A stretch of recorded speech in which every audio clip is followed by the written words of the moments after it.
আজ বানাচ্ছি জলপাইয়ের আচার। প্রথমে জলপাইগুলো ভালো করে ধুয়ে কেটে নিলাম।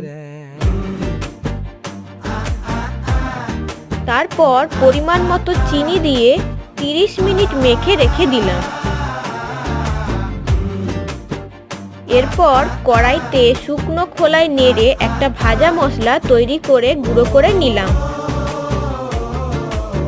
তারপর কড়াইতে সামান্য একটু তেল আর দুটো তেজপাতা দিয়ে মেখে রাখা জলপাইগুলো দিয়ে দিলাম। এরপর ভালো করে নেড়ে চেড়ে নিয়ে ঢাকা দিয়ে দিলাম।